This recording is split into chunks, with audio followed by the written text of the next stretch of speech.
CIA bergerak. Trump akui sendiri operasi rahasia di Venezuela. Kapal dihancurkan, B-52 terbang di langit Caracas. Dunia gempar. Apakah ini awal dari perang dingin versi baru? Inilah kisah di balik operasi paling kontroversial abad ini, ketika perang narkoba berubah menjadi perebutan minyak, emas, dan kekuasaan global. Simak video ini hingga akhir, dan semoga yang subscribe dilancarkan rezekinya. Pernyataan itu datang tanpa peringatan.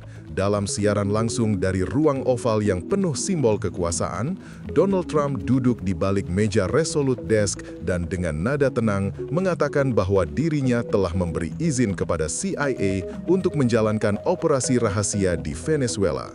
Kata-katanya singkat, namun efeknya seketika mengguncang dunia diplomatik. Para jurnalis di Gedung Putih saling berpandangan tak percaya. Sementara di ruang redaksi berbagai media internasional, berita itu segera melesat menjadi tajuk utama. Trump confirms CIA ops in Venezuela.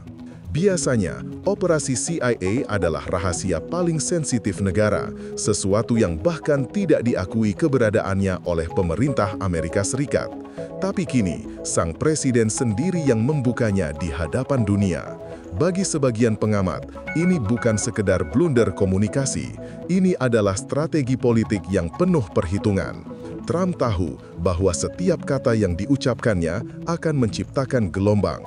Ia ingin dilihat sebagai pemimpin yang transparan, tegas, dan tak gentar menghadapi musuh dimanapun mereka berada. Namun bagi dunia, langkah ini menandai babak baru yang berbahaya.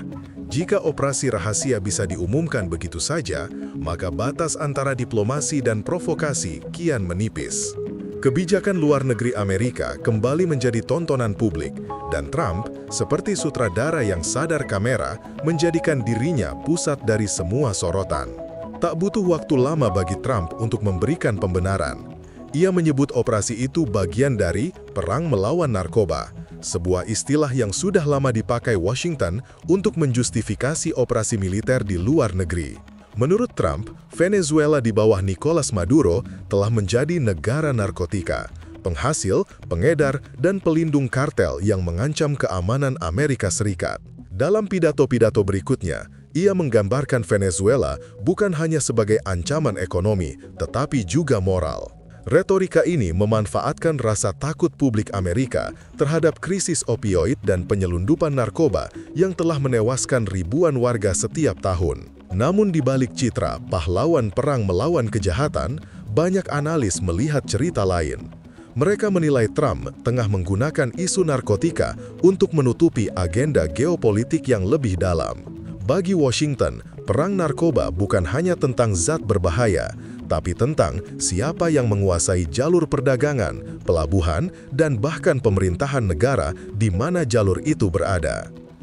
Bagi para kritikus, apa yang disebut perang melawan narkoba hanyalah topeng lama dengan wajah baru, sebuah dalih untuk menekan pemerintahan yang tidak sejalan dengan kepentingan Amerika Serikat.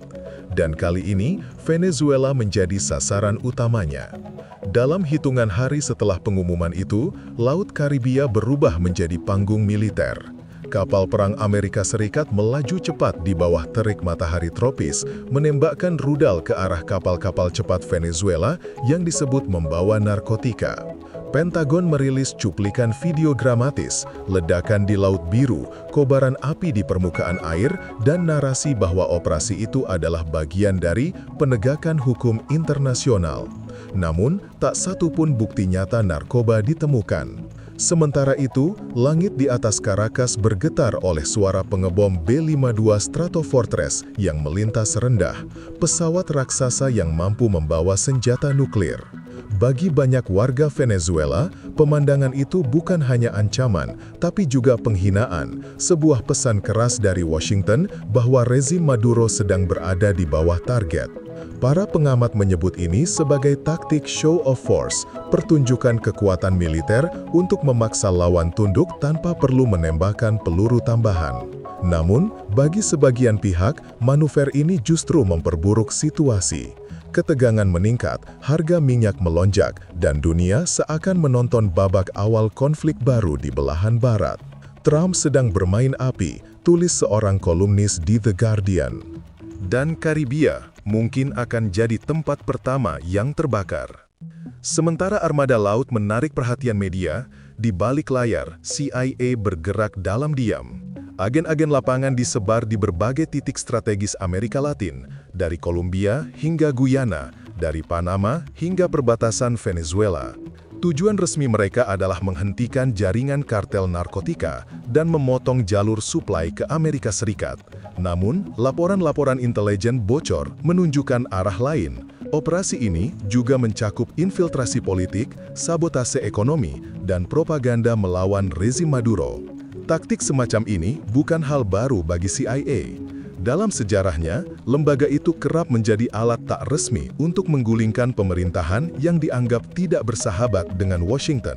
Dari Iran di tahun 1953 hingga Chili pada 1973, pola yang sama terus berulang. Pembiayaan kelompok oposisi, penyusupan media, dan pembentukan opini publik yang menggiring menuju kudeta. Kini, di Venezuela, bayangan masa lalu itu muncul lagi. Menurut analis geopolitik Amerika Latin, CIA berperan bukan hanya sebagai penegak kebijakan luar negeri, tetapi juga sebagai perancang skenario perubahan rezim. Dengan restu langsung dari Presiden Trump, mereka kembali beroperasi tanpa topeng, membawa perang dingin versi baru ke wilayah yang sudah lama lelah dengan intervensi asing. Bagi banyak warga Amerika Latin, apa yang terjadi di Venezuela hanyalah pengulangan dari kisah lama yang tak pernah berakhir. Sejak abad ke-19, kawasan ini menjadi laboratorium intervensi Amerika Serikat. Doktrin Monroe yang menyatakan bahwa Amerika Latin adalah halaman belakang Washington menjadi dasar dari kebijakan luar negeri yang agresif. Dari kudeta di Guatemala tahun 1954, invasi ke Kuba tahun 1961, hingga dukungan terhadap junta militer di Chili pada 1973, jejak CIA dan tentara AS selalu ada di setiap bab sejarah yang berdarah. Trump mungkin menggunakan gaya dan bahasa yang berbeda, tapi pola yang dimainkan tetap sama. Propaganda, tekanan ekonomi, operasi rahasia, lalu legitimasi dengan dalih moral, demokrasi, kebebasan, atau perang narkoba. Di mata banyak orang di selatan, setiap kali Washington berbicara tentang kebebasan, yang datang justru peluru, embargo, dan krisis. Kini, Venezuela menjadi bab terbaru dari kisah panjang itu. Rakyatnya hidup di bawah bayang-bayang blokade dan ancaman invasi, sementara dunia menyaksikan dengan rasa deja vu yang ditir.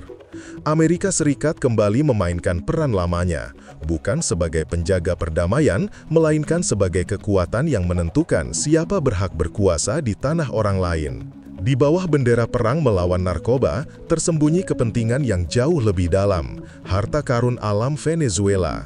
Negeri itu bagaikan peti emas di jantung Amerika Selatan, menyimpan cadangan minyak terbesar di dunia, tambang emas yang luas, dan mineral langka seperti koltan serta bauksit yang menjadi bahan penting teknologi modern. Washington tentu menyadari nilai strategis itu. Minyak Venezuela adalah bahan bakar bagi mesin dunia, dan siapapun yang menguasainya memegang kendali atas denyut ekonomi global. Ketika Trump memberi lampu hijau kepada CIA dan militer untuk bertindak, banyak analis menilai langkah itu bukan sekedar tindakan keamanan, melainkan strategi ekonomi jangka panjang. Namun, di tengah krisis energi global dan ketegangan geopolitik, operasi ini membawa pertanyaan besar. Apakah perang melawan narkoba hanyalah kedok untuk merebut kembali kendali atas sumber daya yang dulu lepas dari genggaman Amerika? Para pengamat melihat bahwa setiap serangan rudal, setiap kapal perang yang berlayar di Laut Karibia, sejatinya adalah pesan kekuasaan, pesan bahwa Washington tidak akan tinggal diam melihat kekayaan bumi Venezuela jatuh ke tangan musuh-musuhnya. Venezuela kini menjadi panggung pertarungan global. Di satu sisi berdiri Amerika Serikat dengan kekuatan militernya, di sisi lain berdiri tiga raksasa dunia, Rusia, Tiongkok, dan Iran. Moskow telah lama menancapkan pengaruhnya di Caracas, menjual sistem pertahanan udara, memberikan pinjaman miliaran dolar, dan menandatangani perjanjian eksplorasi minyak. Tiongkok dengan strategi ekonomi senyapnya menyalurkan investasi besar ke infrastruktur dan energi, menjadikan Venezuela bagian dari rantai pasok globalnya. Sementara Iran, meski jauh, memanfaatkan kesamaan nasib sebagai negara yang dijatuhi sanksi, membantu Caracas menghindari embargo lewat pengiriman minyak dan kerjasama teknologi. Ketiga negara itu secara simbolis menantang dominasi Amerika di halaman belakangnya sendiri. Bagi Washington, ini bukan lagi sekedar urusan narkoba atau demokrasi, melainkan ujian supremasi. Trump, dengan retorika kerasnya, tak ingin sejarah mencatat bahwa ia membiarkan musuh-musuh Amerika berdiri di depan pintu rumahnya. Maka, setiap langkah militer di Karibia bukan hanya ditujukan pada Maduro, tapi juga sebagai pesan bagi Moskow, Beijing, dan Teheran, bahwa Amerika masih berkuasa dan masih siap berperang demi mempertahankan statusnya. Ketegangan yang muncul antara Washington dan sekutu Venezuela mengingatkan dunia pada era Perang Dingin. Hanya saja, kini tanpa tembok Berlin, tanpa tirai besi, dan tanpa deklarasi perang resmi. Dunia menyaksikan versi modern dari konfrontasi lama, di mana kekuatan besar saling berhadapan melalui perang ekonomi, operasi intelijen, dan propaganda digital. Pesawat pembom B-52 yang melintasi langit Karibia bukan hanya simbol kekuatan militer, tapi juga peringatan politik. Setiap manuvernya membawa pesan, Amerika kembali menegaskan pengaruh di kawasan yang dulu dianggap miliknya. Namun, bedanya, kali ini pertempuran tidak hanya di medan tempur, melainkan juga di ruang maya, di pasar energi, dan di opini publik global. Rusia menyiarkan narasi bahwa Amerika adalah penjajah modern, sementara media barat menggambarkan Venezuela sebagai negara gagal di bawah kediktatoran. Dunia terbelah dalam dua narasi, dua kebenaran, dan dua kepentingan yang saling meniadakan. Dalam konflik yang tanpa nama ini, tidak ada kemenangan mutlak, hanya bayangan panjang dari kekuasaan yang terus berganti bentuk. Bagi Trump, Venezuela adalah panggung politik luar negeri yang sempurna. Di tengah masa kepemimpinan yang penuh kontroversi, ia membutuhkan simbol kekuatan untuk menegaskan citranya sebagai pemimpin yang tak takut bertindak. Setelah menarik pasukan dari Timur Tengah dan dikritik karena melemahkan posisi global Amerika, operasi di Venezuela memberi kesempatan baru untuk menunjukkan otot militer. Di mata para pendukungnya, tindakan itu adalah bukti keberanian, melindungi Amerika dari ancaman negara gagal di selatan. Namun di balik itu, ada pertimbangan yang lebih dingin dan kalkulatif, politik elektoral. Setiap aksi militer, setiap pidato keras tentang narkoba dan kediktatoran Maduro adalah bagian dari strategi untuk memperkuat dukungan domestik. Trump tahu bahwa isu keamanan dan nasionalisme selalu menggugah pemilih konservatif. Maka, perang di Karibia bukan hanya tentang geopolitik, tapi juga tentang pertempuran citra di dalam negeri. Bagaimana seorang presiden mengubah operasi rahasia menjadi panggung dramatis bagi kampanye kekuasaan. Kini, Laut Karibia kembali menjadi garis api. Kapal perang AS berlayar, drone pengintai beroperasi siang dan malam, dan agen-agen CIA berbaur di tengah kekacauan politik Venezuela. Dunia menatap dengan cemas, mengingatkan pada masa-masa ketika Amerika Latin menjadi laboratorium intervensi dan kudeta. Sejarah seolah berulang, hanya dengan wajah baru dan dalih yang berbeda. Perang melawan narkoba kini menjadi istilah yang fleksibel, cukup luas untuk membenarkan invasi, sabotase, dan tekanan ekonomi. Di Caracas, rakyat hidup dalam ketakutan dan ketidakpastian, sementara di Washington, strategi terus disusun di ruang rapat tertutup. Semua pihak tahu, ini bukan perang yang bisa dimenangkan dalam waktu singkat. Ini adalah konflik tanpa akhir, perang antara kepentingan, ideologi, dan ambisi global.